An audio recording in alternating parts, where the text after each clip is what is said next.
Shalom saudara pendengar saudara rohani yang dikasihi Tuhan Yesus Kristus. Selamat datang di Renungan Rohani malam hari ini. Selamat malam, saya berdoa agar saudara sehat selalu. Semoga Roh Kudus hadir di tengah kita saat ini. Sebelum kita mulai renungan malam ini, marilah kita bersama-sama berdoa. Bapa kami yang di surga, Bapa di dalam nama Tuhan Yesus Kristus, kami sungguh mengucap syukur, ya Tuhan, oleh karena Engkau sangat baik buat kami. Engkau ada bersama kami dan menopang hidup kami di siang hari dan di malam hari. Engkau ada bersama-sama dan menyertai kami. Tuhan, kami memuji dan bersyukur kepadamu pada malam hari ini, kami masih bisa berkumpul di rumah kami yang kecil ini. Tuhan, saat ini kami hendak mendengarkan firman-Mu. Berilah pengetahuan dan bimbinglah hamba-Mu ini agar apa yang Engkau firmankan dapat bekerja sesuai kehendak-Mu. Buat kami jemaat-Mu, bukalah hati dan pikiran kami untuk mendengar dan menerima firman-Mu. Kiranya firman-Mu ini dapat menjadi berkat bagi kami.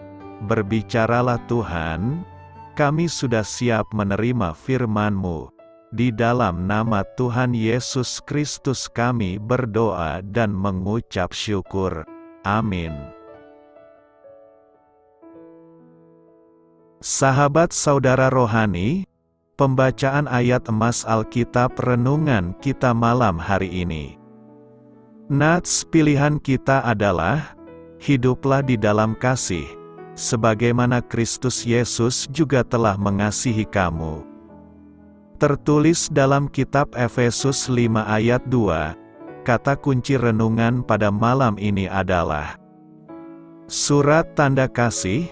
Dan bacaan kita pada malam ini terambil dari kitab Efesus 4 ayat 25 sampai dengan Efesus 5 ayat 2. Karena itu buanglah dusta dan berkatalah benar seorang kepada yang lain, karena kita adalah sesama anggota. Apabila kamu menjadi marah, janganlah kamu berbuat dosa, janganlah matahari terbenam sebelum padam amarahmu, dan janganlah beri kesempatan kepada iblis. Orang yang mencuri, janganlah ia mencuri lagi, tetapi baiklah ia bekerja keras dan melakukan pekerjaan yang baik dengan tangannya sendiri, supaya ia dapat membagikan sesuatu kepada orang yang berkekurangan. Janganlah ada perkataan kotor keluar dari mulutmu, tetapi pakailah perkataan yang baik untuk membangun, di mana perlu, supaya mereka yang mendengarnya beroleh kasih karunia. Dan janganlah kamu mendukakan Roh Kudus Allah, yang telah memeteraikan kamu menjelang hari penyelamatan. Segala kepahitan, kegeraman, kemarahan, pertikaian dan fitnah hendaklah dibuang dari antara kamu. Demikian pula segala kejahatan. Tetapi hendaklah kamu ramah seorang terhadap yang lain, penuh kasih mesra dan saling mengampuni, sebagaimana Allah di dalam Kristus telah mengampuni kamu. Sebab itu jadilah penurut-penurut Allah, seperti anak-anak yang kekasih dan hiduplah di dalam kasih. Sebagaimana Kristus Yesus juga telah mengasihi kamu dan telah menyerahkan dirinya untuk kita sebagai persembahan dan korban yang harum bagi Allah. Terambil dari kitab Efesus 4 ayat 25 sampai dengan Efesus 5 ayat 2. Topik dari ayat emas renungan kita adalah kebaikan kecil sekalipun dapat membuahkan hasil yang besar. Mari kita mulai renungan malam kita. Untuk memulai hal baik, serahkanlah segala sesuatu hanya kepada Tuhan. Mari kita mulai segmen kisah inspiratif, Hidup dalam kasih berarti melakukan kebaikan-kebaikan kecil secara terus-menerus sehingga hidup kita menjadi lebih berarti dan lebih bermanfaat bagi orang lain. Sebuah cara praktis untuk mengungkapkan kasih kita sebenarnya hanya seharga perangko, kertas surat, tinta, dan sedikit perhatian. Kita semua pernah merasakan dorongan untuk menulis surat yang tanpa disadari dapat mencerahkan hidup orang lain. Surat itu dapat mengungkapkan penghargaan, kepedulian, atau pujian atas tugas yang berhasil dikerjakan seseorang. Namun seringkali surat tersebut tidak sempat ditulis sehingga perasaan-perasaan itu tidak terungkapkan. Kemudian kita meyakinkan diri bahwa kita tidak punya waktu untuk itu atau berdalih bahwa surat kita tidak akan ada artinya. Seorang pendeta muda terhibur dengan surat yang diterimanya dari seorang jemaat, yakni seorang arsitek yang sangat sibuk. Surat tersebut hanya berbunyi, "Khotbah Anda telah menggugah hati saya hari Minggu yang lalu, saat saya berada dalam kebimbangan dan terluka. Terima kasih atas khotbah Anda." Kata-kata tersebut telah menyentuh hati sang pendeta yang sedang putus asa dan sedih, dan menguatkannya untuk tetap meneruskan pelayanan. Padahal hanya dibutuhkan waktu kurang dari 5 menit untuk menuliskan surat tersebut. Adakah seseorang yang mungkin membutuhkan penguatan, ucapan terima kasih, atau sekadar surat yang mengingatkannya bahwa Anda mendoakannya? Mulailah hidup dalam kasih meski hanya melalui sepucuk surat. Hiduplah di dalam kasih. Efesus 5 ayat 2 berkata, "Dan hiduplah di dalam kasih, sebagaimana Kristus Yesus juga telah mengasihi kamu dan telah menyerahkan dirinya untuk kita sebagai persembahan dan korban yang harum bagi Allah." Pesan Paulus untuk hidup dalam kasih merupakan pesan kepada jemaat di Efesus. Hal ini dilakukannya mengingat hubungan di antara jemaat mulai mengalami degradasi kasih. Berbicara mengenai kasih, hampir di seluruh Alkitab, Tuhan meminta kita untuk saling mengasihi sebagaimana Dia mengasihi kita. Ketika Kristus ada di sini di bumi, Dia memberikan teladan yang indah tentang bagaimana menjalani hidup kita, termasuk bagaimana mencintai. Yesus mengasihi semua orang janda miskin, gembala yang tidak berpendidikan, pelacur di jalan, anak-anak yang menyebalkan, dan orang-orang terkaya di negeri itu. Dia tidak membuat perbedaan kelas ketika Dia berbicara yang baik, berhenti untuk mendengarkan, atau melakukan mukjizat, karena kasih-Nya sama kepada semua orang.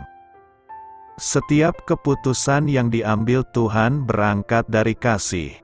Ini harus menjadi kebijakan kita juga. Sebelum membuat keputusan, kita perlu bertanya pada diri sendiri, apakah ini dimotivasi oleh cinta? Atau apakah aku hanya ingin memegang kendali hanya karena aku bisa? Pada hari penghakiman, kita harus menjawab setiap keputusan yang kita buat. Satu-satunya cara untuk memastikan kita membuat pilihan yang bijak adalah dengan berdoa dan membiarkan Roh Kudus memimpin dan membimbing. Kita perlu meminta lebih banyak cinta kepada Tuhan buat hati kita. Keputusan yang dimotivasi oleh cinta tidak hanya akan membuat kita lebih bahagia, tetapi akan mempraktikkan prinsip-prinsip Tuhan, yang membuat kita semakin dekat dengan Yesus. Orang yang mengalami kasih Kristus adalah orang yang percaya Tuhan Yesus sebagai Tuhan dan Juru Selamat. Dalam kasih karunia disadarkan bahwa dirinya orang berdosa, tidak dapat menyelamatkan dirinya dengan cara apapun dan satu-satunya jalan keselamatan hanyalah Tuhan Yesus. Anak-anak yang kekasih, mengerti bahwa dirinya dikasihi dengan kasih Allah dengan melimpah.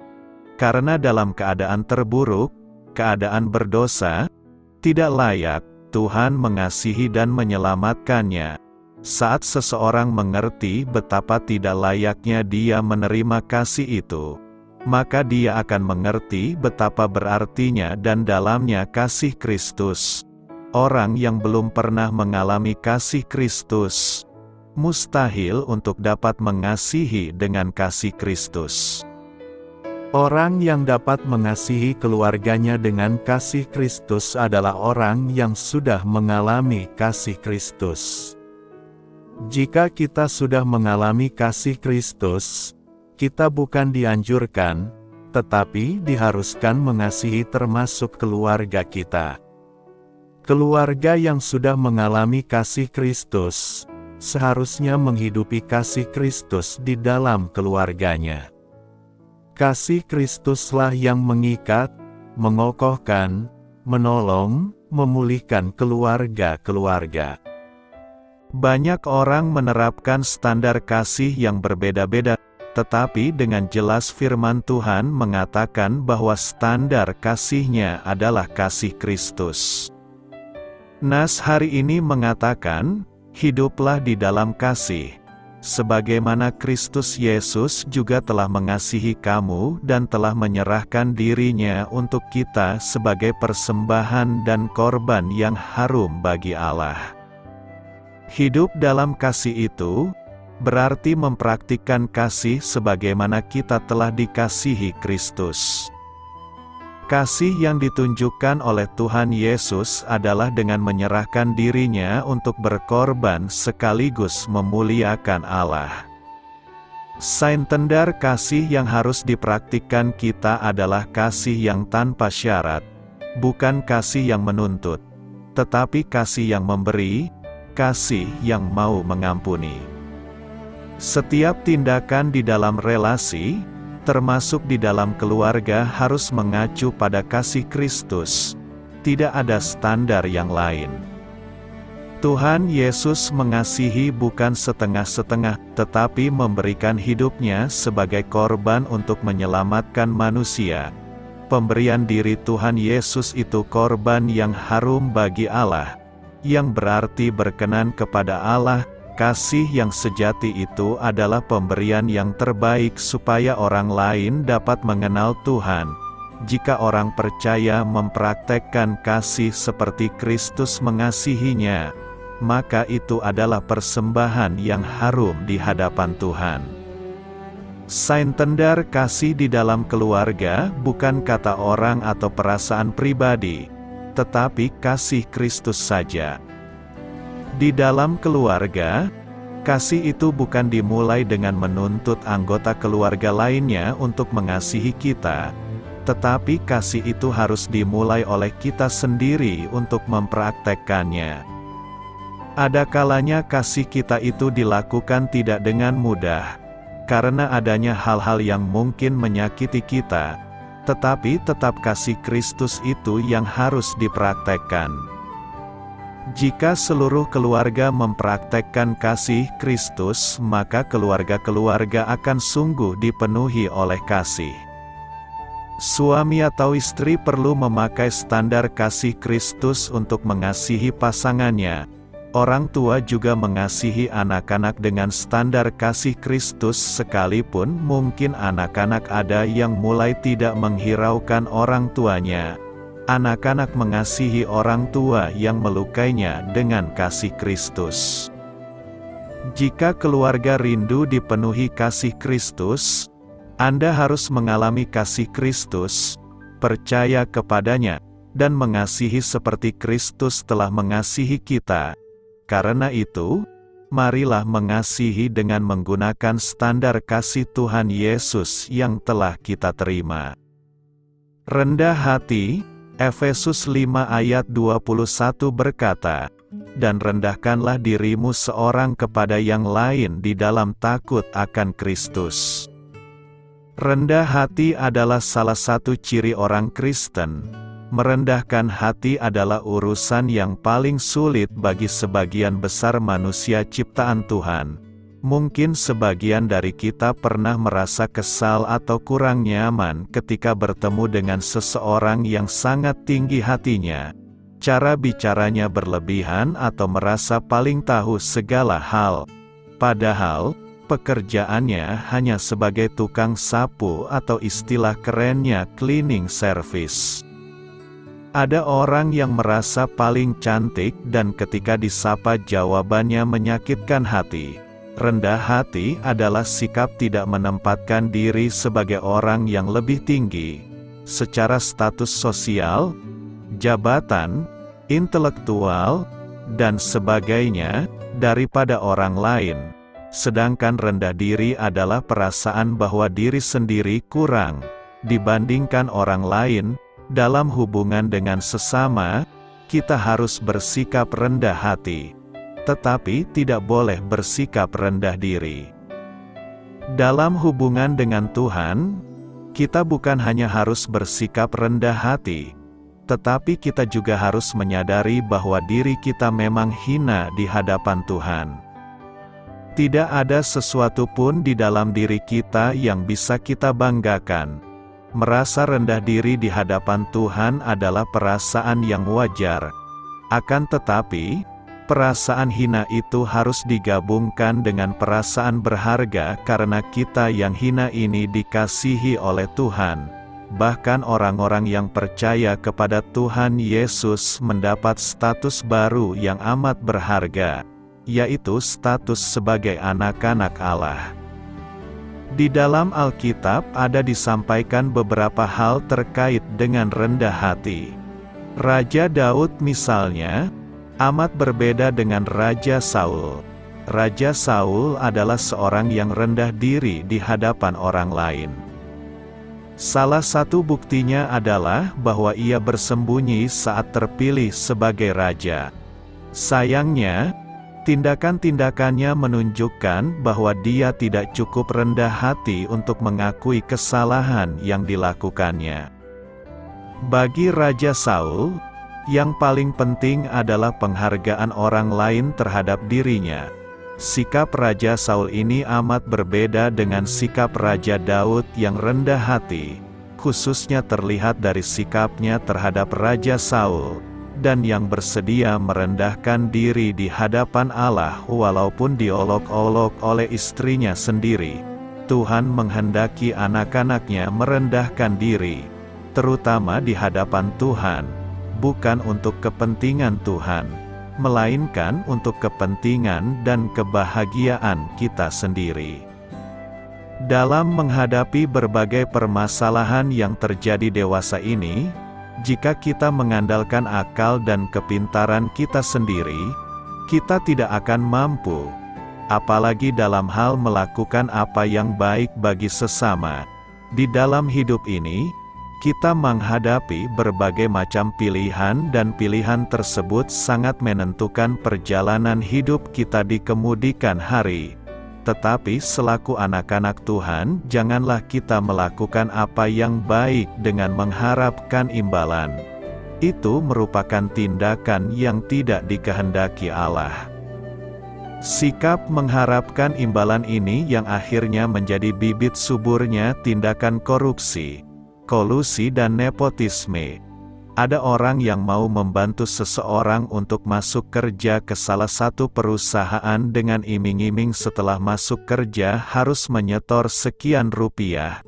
Iming-iming seperti ini akan menyuburkan tindakan dan sikap selalu mengharapkan balasan saat melakukan sesuatu kepada orang lain. Firman Tuhan hari ini mengajak kita untuk merendahkan diri kita di hadapan orang lain dengan takut akan Tuhan. Firman Tuhan ini kiranya dapat menguatkan kita dan menjadikan kita mengerti pentingnya merendahkan diri terlebih di hadapan Tuhan. Banyak orang merasa gengsi untuk merendahkan diri kepada Tuhan, sebab mereka takut dikira rendah diri. Memang merasa rendah diri terhadap manusia menghambat kemajuan dalam segala bidang, tapi merendahkan diri terhadap Tuhan mendatangkan kemenangan. Bagi anak-anak Tuhan yang bisa merendahkan diri di hadirat Tuhan akan selalu mengakui bahwa keberhasilan hidupnya, keberhasilan pelayanannya, semuanya semata-mata karena anugerah Tuhan, dan tidak akan pernah berkata, "Kalau bukan karena aku." Oleh karena itu, setiap kita harus selalu waspada, sebab sering terjadi bahwa seseorang menjadi sombong dan tinggi hati secara tidak sadar. Apa artinya menjadi peniru Allah? Tertulis di kitab Efesus 5 ayat 1. Mari kita bahas, dalam suratnya kepada jemaat di Efesus. Paulus memberikan instruksi kepada jemaat, karena itu jadilah penurut-penurut Allah. Sebagai anak-anakku yang kekasih, kita harus meniru Kristus dan meneladani kehidupan kita menurut Dia. Kata yang diterjemahkan sebagai peniru atau pengikut dalam Alkitab versi bahasa Inggris ini adalah mimetai dalam bahasa Yunani. Akar kata mimik, kata ini memiliki konotasi positif yaitu meniru pola yang ditetapkan oleh seorang mentor yang dikagumi, dan digunakan 7 kali dalam Perjanjian Baru untuk menganjurkan mengikuti atau meniru pemimpin gereja mula-mula tertentu, Kristus, dan pada akhirnya, Tuhan. Seorang anak yang meniru orang tuanya adalah hal yang paling wajar di dunia. Begitulah cara anak-anak belajar segalanya mulai dari menyikat gigi, menyimpan mainan, hingga memperlakukan orang lain dengan hormat. Anak kecil ingin tumbuh menjadi seperti orang tuanya, dan mereka seringkali berpura-pura menjadi orang tuanya, mencoba sepatu orang tuanya, mengenakan topi, dan lain-lain. Ini adalah bagian penting dari permainan masa kanak-kanak karena mereka meniru apa yang mereka lihat dalam diri mereka, orang tua.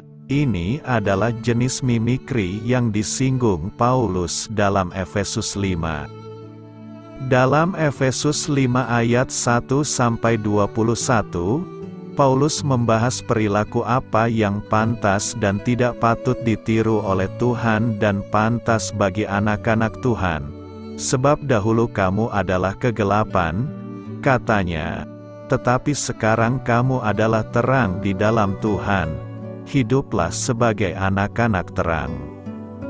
Ketika Paulus memerintahkan orang-orang percaya untuk menjadi peniru Allah, ia tidak menunjukkan bahwa ini berarti mereka harus bertindak seolah-olah mereka juga ilahi, maha tahu, atau memiliki kuasa seperti Allah. Sebaliknya, ia menetapkan, jadilah penurut-penurut Allah. Sebagai anak-anak yang terkasih, mungkin inilah sebabnya beberapa terjemahan menggunakan kata pengikut, untuk menekankan bahwa orang Kristen harus meniru Tuhan sedemikian rupa sehingga mengikuti teladannya. Anak-anak tercinta tidak berani menjadi orang tuanya, namun, anak-anak mungkin terlihat meniru perilaku dan tindakan orang tuanya. Untuk meniru Allah dengan benar, pertama-tama kita harus menjadi anak-anaknya, tetapi kepada semua orang yang menerimanya, yang percaya pada namanya, ia memberikan hak untuk menjadi anak-anak Allah, yang dilahirkan bukan dari darah, atau dari keinginan daging, atau dari keinginan manusia, melainkan dari Allah. Jika kita menerima Kristus dan percaya dalam namanya, kita menjadi anak-anak yang dikasihi Tuhan. Kita juga harus mengetahui jalan Tuhan agar kita tahu apa yang harus ditiru. Efesus 5 ayat 1-21 memberikan beberapa contoh. Tetapi percabulan dan segala kecemaran atau ketamakan tidak boleh disebutkan di antara kamu, sebagaimana lazim di antara orang-orang suci. Janganlah ada kata-kata kotor, omong kosong, atau gurauan kasar yang tidak pada tempatnya, tetapi biarlah ada ucapan syukur. Dan janganlah kamu mabuk oleh anggur, karena itu adalah pesta pora, tetapi hendaklah kamu penuh dengan Roh, saling menyapa dalam mazmur dan himne dan nyanyian rohani, menyanyi dan melantunkan melodi kepada Tuhan dengan hatimu, mengucap syukur selalu dan untuk segala sesuatu kepada Allah Bapa dalam nama Tuhan kita Yesus Kristus. Saling tunduk karena hormat kepada Kristus, kita dapat belajar tentang Tuhan dan jalan-jalannya melalui pembelajaran yang sungguh-sungguh atas ayat-ayat Alkitab seperti ini. Tuhan memberi kita teladan terbaik untuk diikuti dalam Kristus. Membedakan bagaimana hidup berdasarkan Tuhan kita yang menggantikan alam semesta bisa jadi sulit. Namun, dalam kehidupan Kristus, kita melihat contoh praktis tentang bagaimana seseorang seharusnya hidup di bumi ini. Dan hiduplah dalam kasih, sama seperti Kristus telah mengasihi kita dan telah menyerahkan dirinya bagi kita, suatu persembahan dan korban yang harum bagi Allah. Ketika kita memandang kepada Kristus, kita belajar bahwa kita harus berjalan dalam kasih, memberi dengan penuh pengorbanan kepada orang lain dan mempersembahkan diri kita sepenuhnya sebagai pengorbanan kepada Allah. Para peniru Allah akan menjadi peniru Kristus, berjuang untuk berjalan dalam kasih dan ketundukan kepada Allah sebagaimana anak-anak terkasih berjalan dalam ketaatan dan teladan seorang ayah. Apa artinya hanya ada satu baptisan? Mari kita akan jawab ini. Efesus 4 ayat 4-6 mengatakan, ada satu tubuh dan satu roh, sama seperti kamu dipanggil pada satu pengharapan ketika kamu dipanggil, satu Tuhan, satu iman, satu baptisan, satu Allah dan Bapa dari semua, yang ada di atas segalanya. Dan melalui semua dan dalam semua, karena ada berbagai macam baptisan yang disebutkan dalam Perjanjian Baru, maka akan sedikit membingungkan ketika kita membaca tentang satu baptisan. Kata membaptis selalu berarti menenggelamkan atau membenamkan. Jadi, ketika baptisan dibicarakan, hal ini melibatkan seseorang yang tenggelam sepenuhnya ke dalam sesuatu yang lain. Baptisan berarti menjadi sepenuhnya. Ini juga menyiratkan bahwa perubahan telah terjadi. Orang yang dibaptis adalah orang yang diubahkan. Secara umum, ada dua jenis baptisan yaitu, baptisan jasmani, atau air, dan baptisan rohani. Yang satu dilakukan di dalam air, yang lainnya dicapai dalam Roh Kudus. Baptisan air diperintahkan Yesus kepada semua pengikutnya. Kolose 2 ayat 12 mengatakan, kamu telah dikuburkan bersama-sama dengan Dia dalam baptisan, dan kamu juga dibangkitkan bersama-sama dengan Dia karena iman akan kuasa pekerjaan Allah, yang telah membangkitkan Dia dari antara orang mati. Dibaptis dengan air tidak menyelamatkan kita. Iman pada karya paripurna Kristus menyelamatkan kita. Namun baptisan air merupakan tanda lahiriah dari perubahan batin.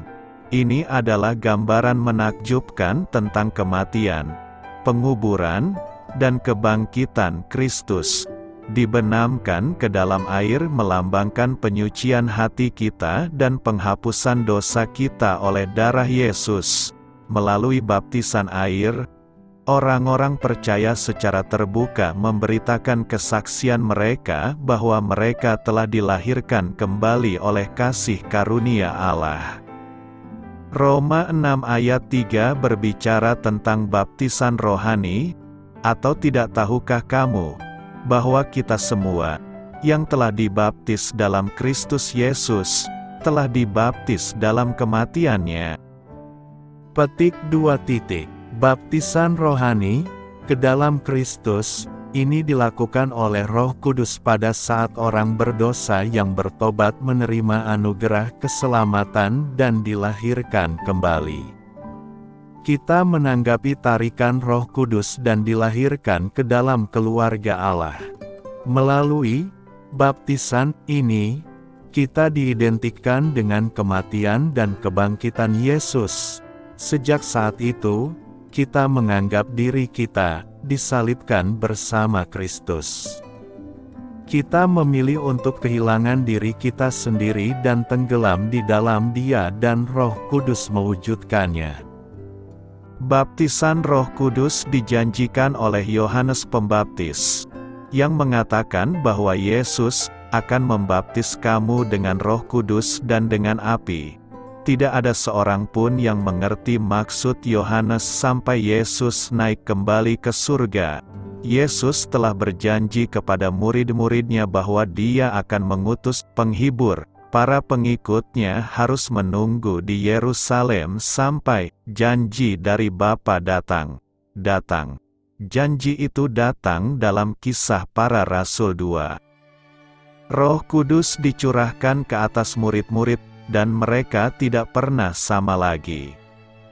Mereka berani dalam kesaksian mereka, diberi kuasa untuk melakukan mukjizat, rela menanggung penganiayaan, dan semua orang kecuali satu orang mati sebagai martir. Gereja telah dimulai. Di sepanjang kitab Kisah Para Rasul, baptisan oleh Roh Kudus diulangi ketika orang-orang mulai mengenal Yesus, baik orang Yahudi maupun orang bukan Yahudi, dan berfungsi untuk menyatukan gereja sebagai orang Yahudi. Orang-orang percaya menyadari bahwa Roh Kudus juga dicurahkan kepada saudara-saudara mereka yang bukan Yahudi. Ada beberapa perbedaan pendapat di antara orang-orang percaya mengenai baptisan roh.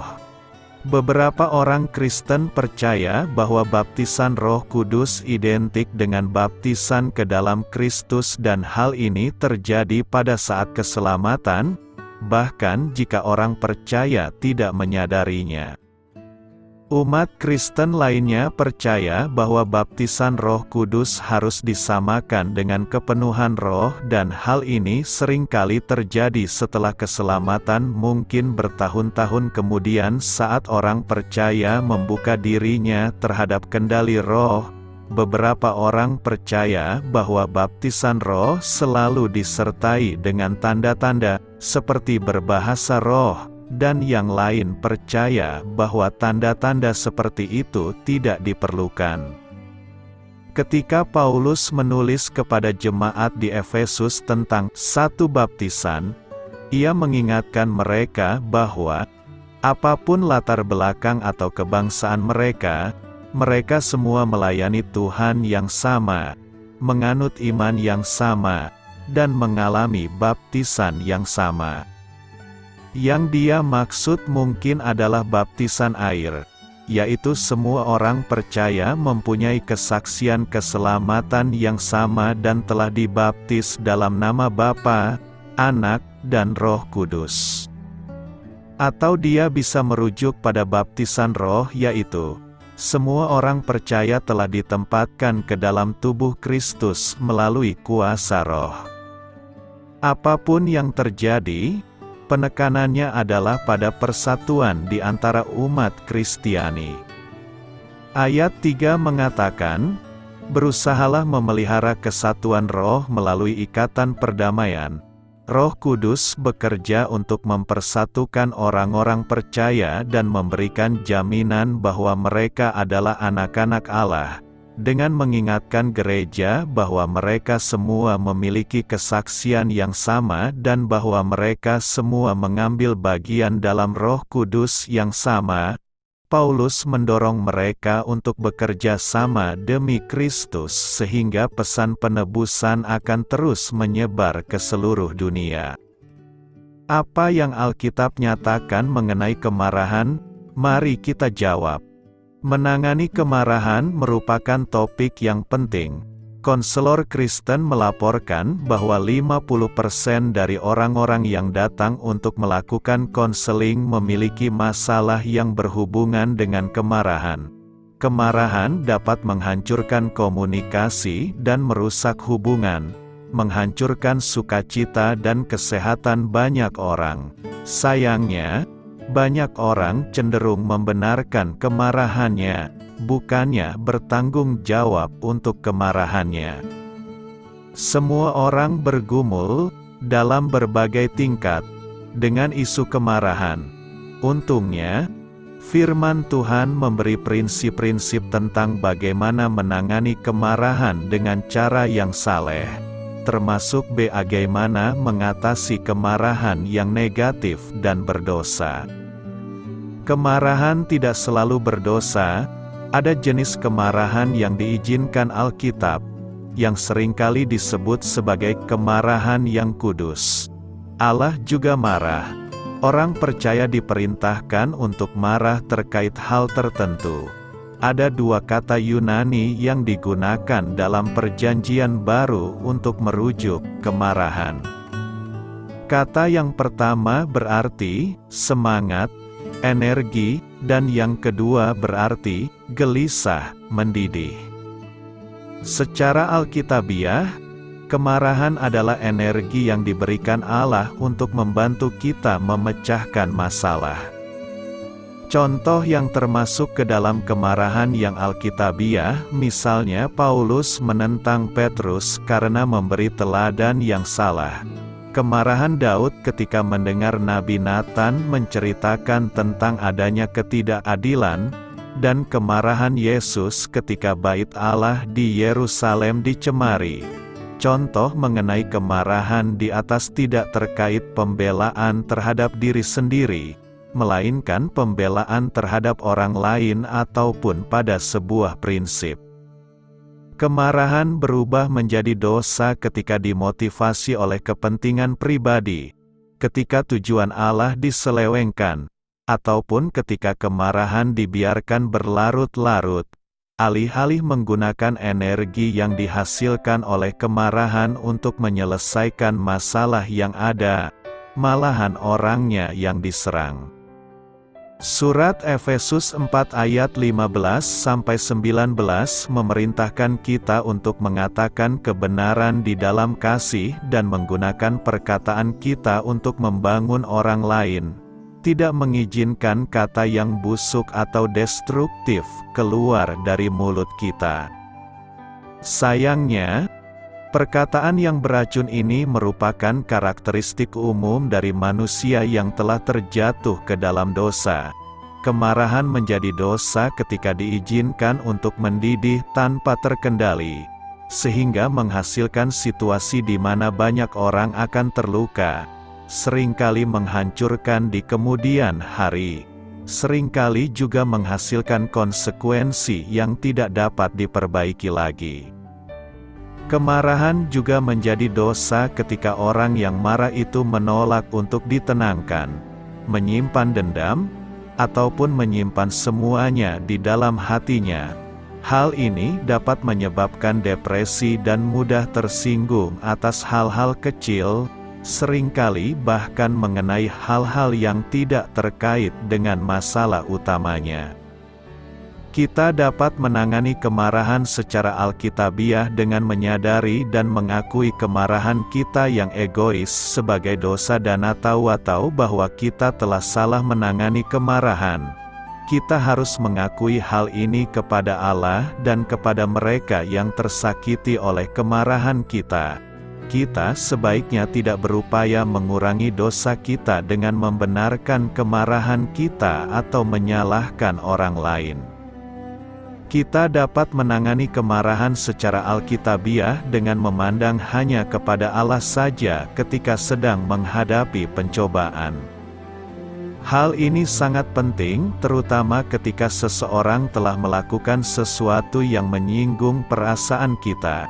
Yakobus 1 ayat 2-4, Roma 8 ayat 28-29, dan Kejadian 50 ayat 20 menunjukkan fakta bahwa Allah berdaulat dan memiliki kendali penuh atas setiap keadaan dan orang-orang yang masuk ke dalam kehidupan kita. Tidak ada satu hal pun yang terjadi kepada kita yang tidak diizinkan atau tidak disebabkan oleh Allah. Seperti yang diutarakan oleh ayat-ayat tersebut di atas, Allah adalah Allah yang baik yang mengizinkan semua hal yang terjadi dalam hidup kita untuk kebaikan kita sendiri dan kebaikan orang lain. Bercerminlah pada kebenaran ini sampai kebenaran ini berdiam di hati kita dan mengubah bagaimana cara kita bereaksi terhadap orang-orang yang menyakiti kita. Kita dapat menangani kemarahan secara alkitabiah dengan memberikan tempat untuk murka Allah. Hal ini sangat penting, terutama yang terkait ketidakadilan, ketika orang-orang jahat menganiaya orang-orang tidak bersalah. Kitab Kejadian 50 ayat 19 dan Surat Roma 12 ayat 19 memerintahkan kita untuk tidak menggantikan peran Allah. Allah adalah benar dan adil. Kita dapat percaya sepenuhnya kepadanya, yang mengetahui segala sesuatu dan melihat segala sesuatu, untuk bertindak dengan adil. Kita dapat menangani kemarahan secara alkitabiah dengan mengalahkan kejahatan dengan kebaikan. Ini adalah kunci untuk mengubah kemarahan kita menjadi kasih. Ketika tindakan mengalir dari hati kita, demikian pula hati kita dapat diubahkan oleh tindakan kita. Artinya, kita dapat mengubah perasaan kita terhadap orang lain dengan mengubah pilihan kita dalam bertindak terhadap orang itu. Kita dapat menangani kemarahan secara alkitabiah dengan berkomunikasi untuk memecahkan masalah. Ada 4 aturan dasar dalam berkomunikasi yang disebutkan di surat Efesus 4 ayat 15 dan Efesus 25-32. 1. Jujurlah dan utarakanlah. Orang lain tidak bisa membaca pikiran kita. Kita harus mengatakan kebenaran di dalam kasih. 2. Sekecil apapun masalah yang muncul, selesaikan saat itu juga. Jangan membiarkan apa yang mengganggu kita terus menumpuk sampai kita kehilangan kendali. Hadapi dan kemukakan apa yang mengganggu kita sebelum menjadi besar. 3. Serang masalahnya, bukan orangnya. Sejalan dengan hal ini, kita harus mengingat pentingnya menjaga volume suara agar tetap lemah lembut. 4. Bertindaklah, bukan bereaksi. Karena natur dosa, dorongan pertama kita biasanya adalah melakukan hal berdosa. Kita bisa menghitung sampai 10 dengan memikirkan cara-cara yang saleh untuk merespon. Kita harus mengingatkan diri kita sendiri bagaimana jika kemarahan yang digunakan untuk memecahkan masalah itu pada akhirnya akan menimbulkan masalah yang lebih besar. Akhirnya, kita harus melakukan bagian kita masing-masing untuk memecahkan masalah tersebut. Kita tidak bisa mengontrol bagaimana cara orang lain bertindak atau merespons. Tapi kita bisa mengubah apa yang menjadi bagian kita. Mengatasi sifat pemarah tidak bisa dilakukan dalam semalam. Tapi, melalui doa, pendalaman Alkitab, dan keinginan bergantung sepenuhnya pada kuasa Roh Kudus, amarah yang membabi buta bisa diatasi.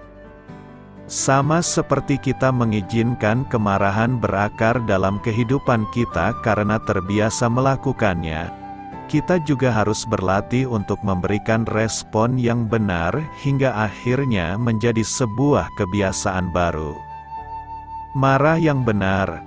Efesus 4 ayat 26 sampai dengan ayat 27 berkata, "Apabila kamu menjadi marah, janganlah kamu berbuat dosa, janganlah matahari terbenam sebelum padam amarahmu, dan janganlah beri kesempatan kepada iblis. Marah itu manusiawi, tetapi kemarahan yang berakibat dosa itu dilarang.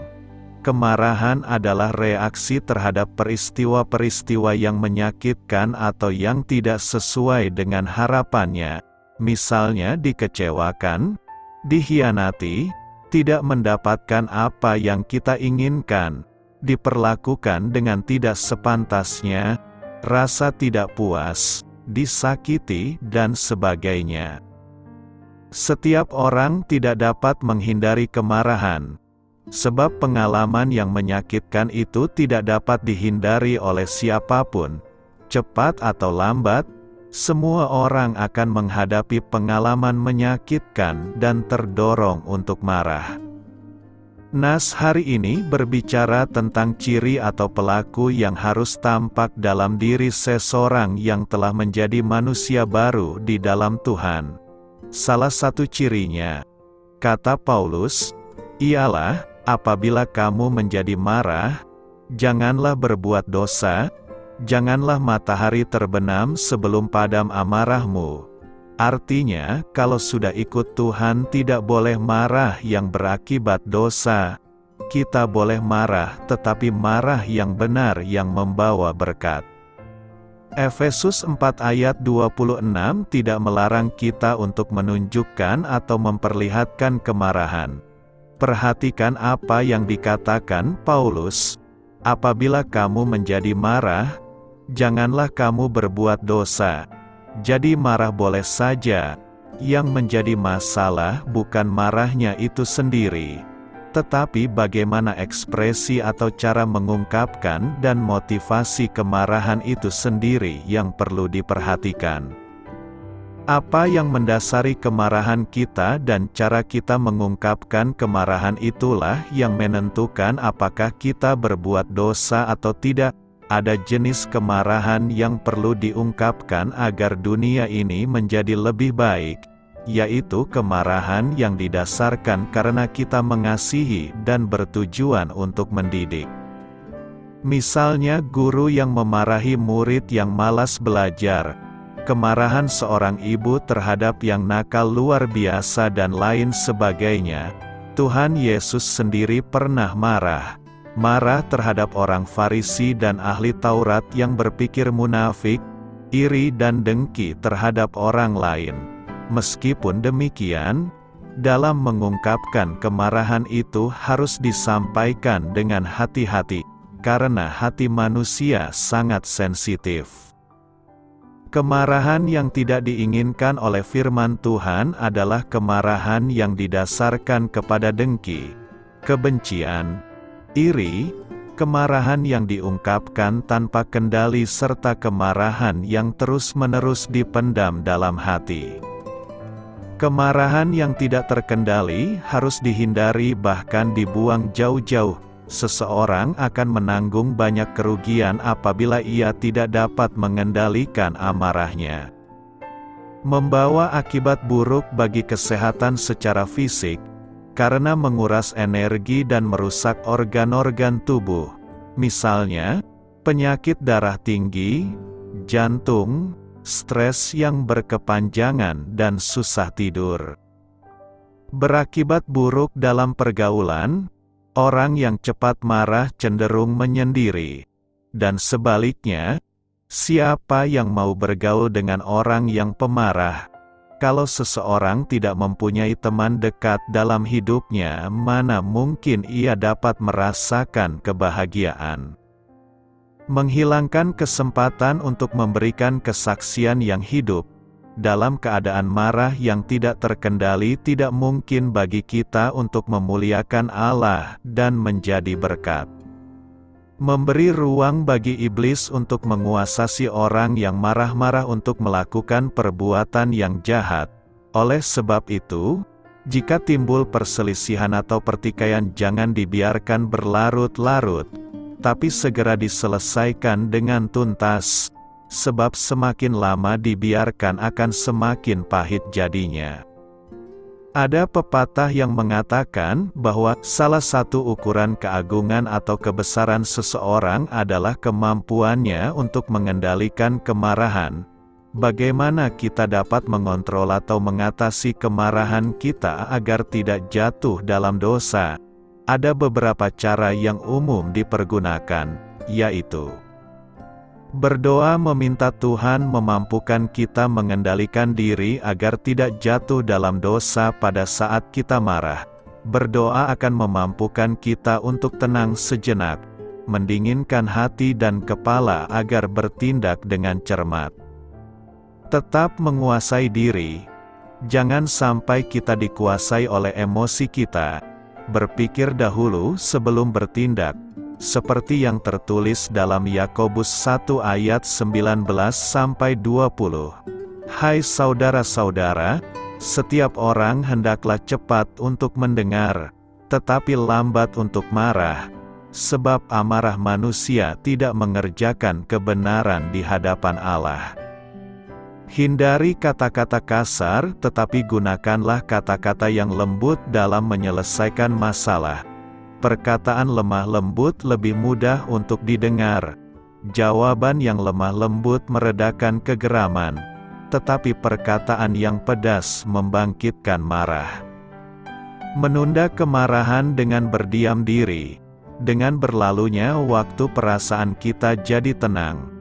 Pada saat itu kita dapat mengungkapkan kemarahan kita dengan kata-kata yang lebih halus atau mungkin mengurungkan niat untuk marah.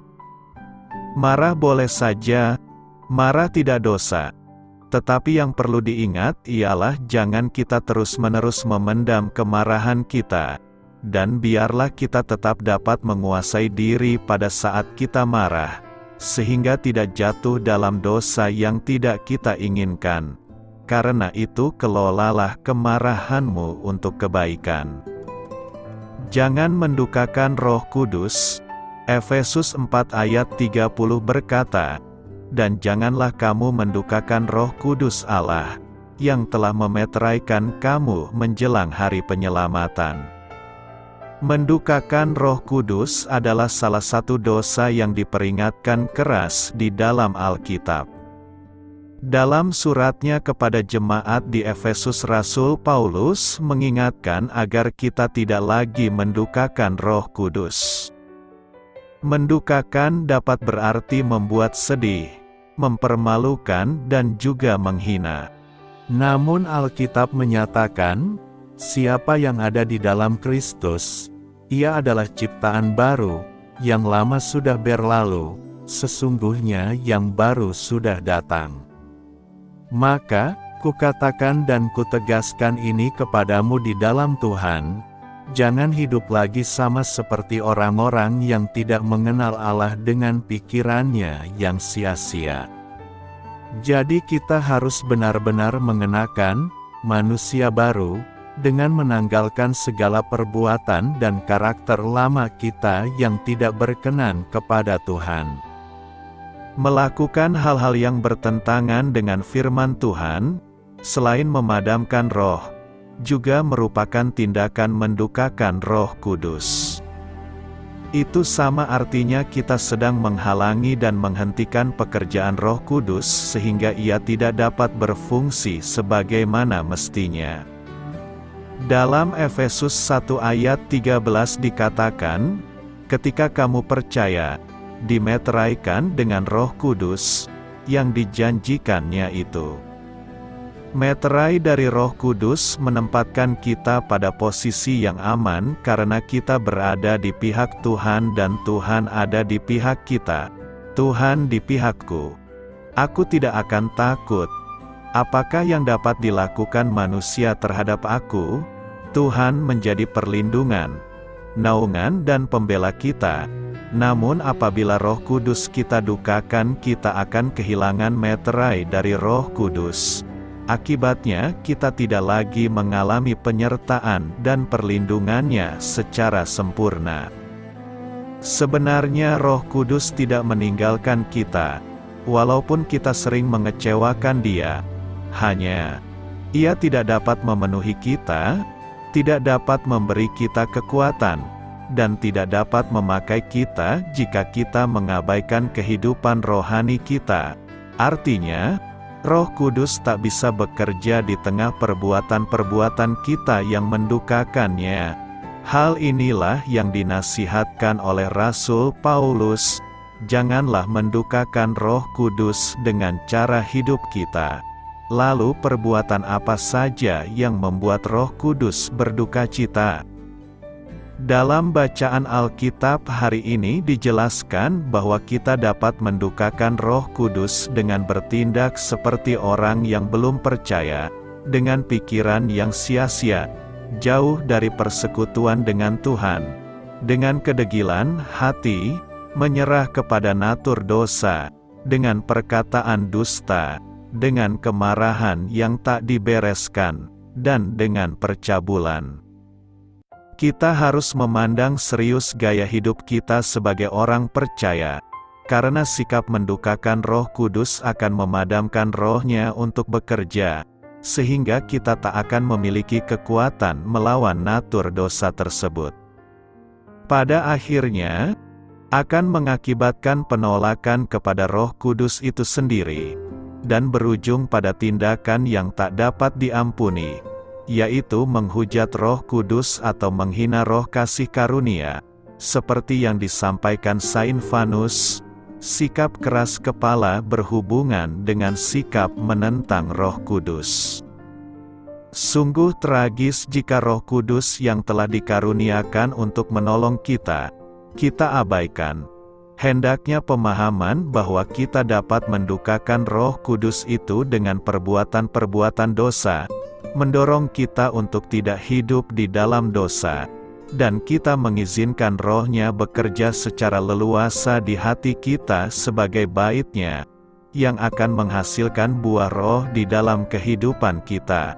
Karena itu, janganlah hidup kita mendukakan Roh Kudus supaya hidup kita diberkati Tuhan.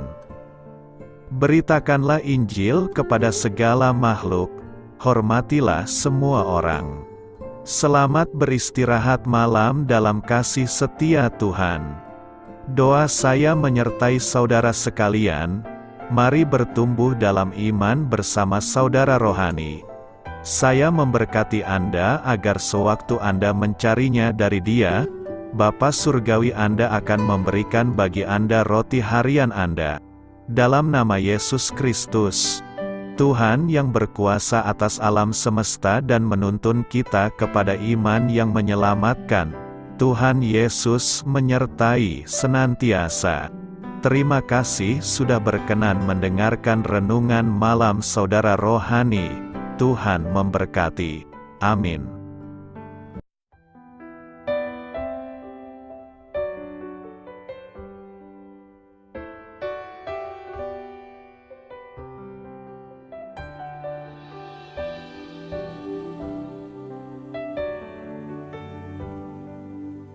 Marilah kita renungkan, sahabat saudara rohani, demikianlah renungan firman Tuhan malam hari ini. Semoga menjadi berkat di dalam hidup kita dan menjadikan kita pribadi yang lebih baik. Sebelum kita beristirahat pada malam hari ini, marilah kita berdoa. Bapa kami yang di surga, Bapa di dalam nama Tuhan Yesus Kristus, kami sungguh mengucap syukur, ya Tuhan, oleh karena Engkau sangat baik buat kami. Engkau ada bersama kami dan menopang hidup kami di siang hari dan di malam hari. Engkau ada bersama-sama dan menyertai kami, ya Tuhan Yesus. Kami mengucap syukur untuk firman-Mu, ya Tuhan, yang memberikan kami kekuatan dan menyadarkan kami bahwa kami tidak perlu takut dengan gelap dan malam. Sebab Tuhan, Engkau ada bersama kami. Engkau melindungi kami dan menjadi perisai bagi kami hamba-Mu berdoa saat ini. Tuhan, untuk setiap pendengar renungan ini yang mengalami ketakutan, kecemasan, kegelisahan, pada situasi gelap dan malam hari di dalam nama Tuhan Yesus Kristus. Kuasa Tuhan melepaskan mereka dari segala ikatan roh-roh ketakutan yang mengikat mereka saat ini. Tuhan melepaskan setiap anak-anak-Mu dari segala rasa takut dan kecemasan. Di dalam nama Tuhan Yesus segala kuasa-kuasa roh jahat, kuasa setan iblis yang mengganggu anak-anak-Mu, ya Tuhan, tolong hancurkan dan halaukan dengan kuasa-Mu. Dalam nama Tuhan Yesus Kristus, berkati setiap kami anak-anak-Mu, ya Tuhan, dan lindungilah kami aman di dalam Engkau. Ya Tuhan, penuhilah setiap hati kami dengan keberanian, damai sejahtera, dan sukacita serta ketenangan yang dari Tuhan. Berkati kami di malam hari ini, saat kami tidur dan beristirahat. Kuasa-Mu, ya Tuhan, menaungi setiap kami, memberkati dan melindungi kami. Bangunkanlah kami kembali besok pagi dengan kekuatan yang baru, tubuh yang sehat diberkati Tuhan, dan berkat-berkat yang baru Tuhan sediakan bagi kami.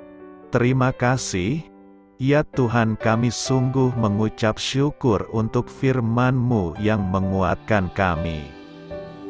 Dalam nama Tuhan Yesus Kristus Juru Selamat kami, Bapa kami yang baik, kami mengucap syukur dan berdoa haleluya.